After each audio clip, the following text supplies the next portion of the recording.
Let's talk about a composition of functions and how we pronounce this. Depending on what textbook you use, each textbook likes to use a little bit different notation for a composition of functions. Both of these are pronounced the same thing, they just look a little different. The first one is pronounced f of g of x. I know, it looks like it says the word fog.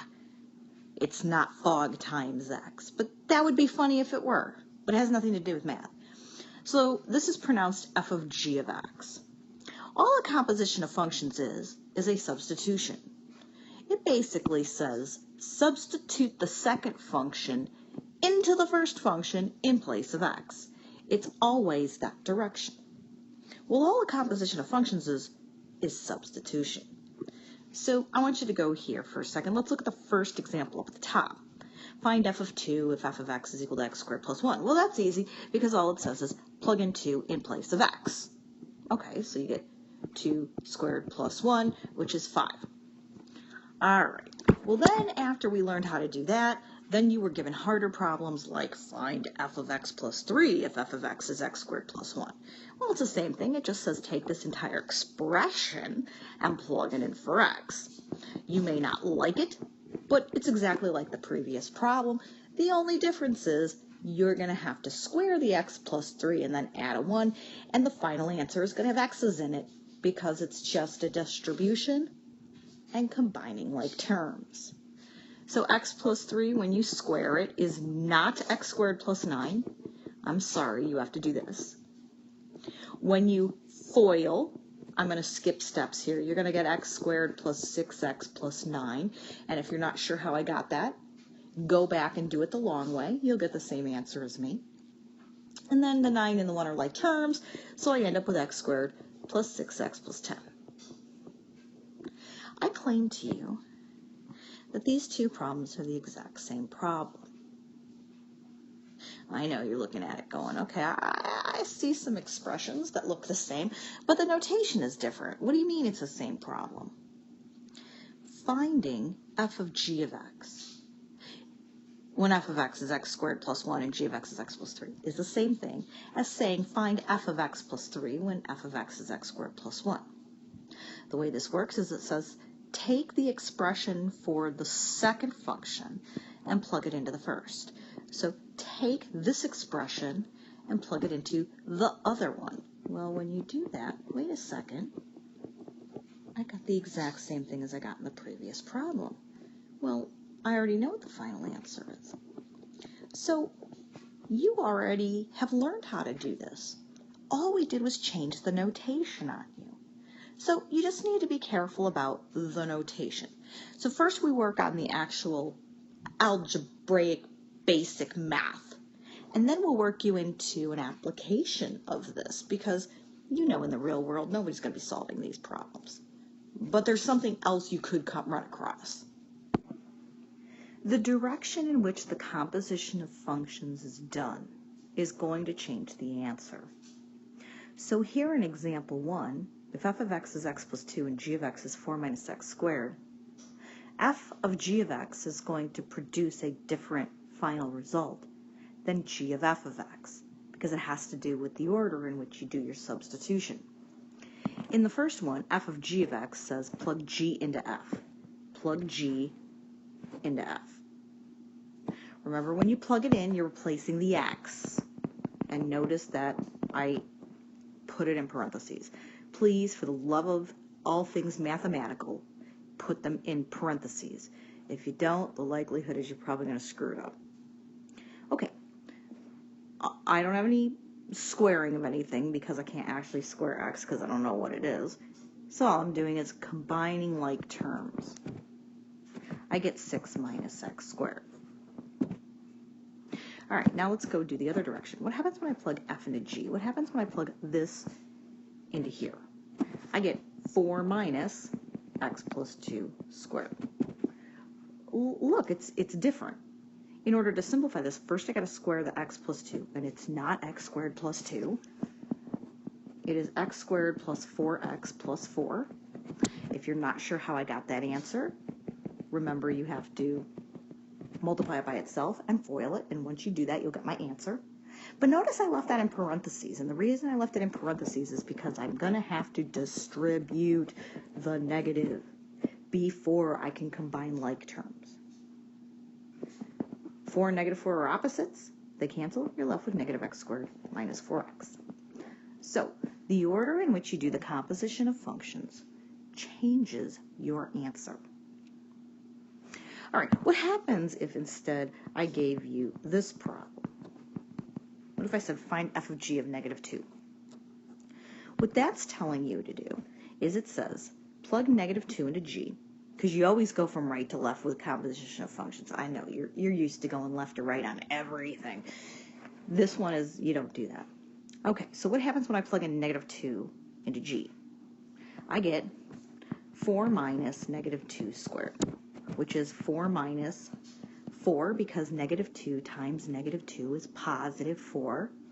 For those of you with a TI-84, if you plug this into your calculator, you are not going to get the same answer as you would if you did this, because the calculator does the order of operations. In this case, the order of operations says square 4 and then multiply it by negative 1. You may not see it that way, but that's how the calculator sees it. This one, the graphing calculator goes, oh, they're asking me to do negative 4 times negative 4. Okay, 2 negatives make a positive. So please be careful. All right, and then you get 4 minus 4, which is 0.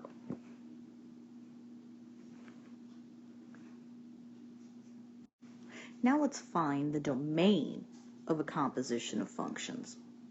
So f of x is x squared minus 9, and g of x is the square root of 9 minus x squared.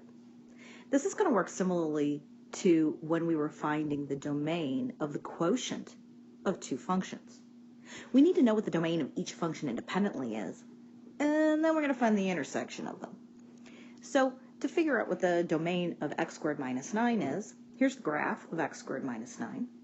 It's just a parabola that opens up. The graph has been shifted down 9 units because remember, when you subtract a number from a function, it moves the graph down. Well, remember domain is x values, and you know that these graphs go up forever. But not only are they going up forever, but they're also going to the right. I know, you're looking at it going, they don't go to the right. Well, they do, because if I wanted to know what the output was when x is 20, I would still get an answer. If I wanted to know what the output is when x is negative 300, I would still get an answer.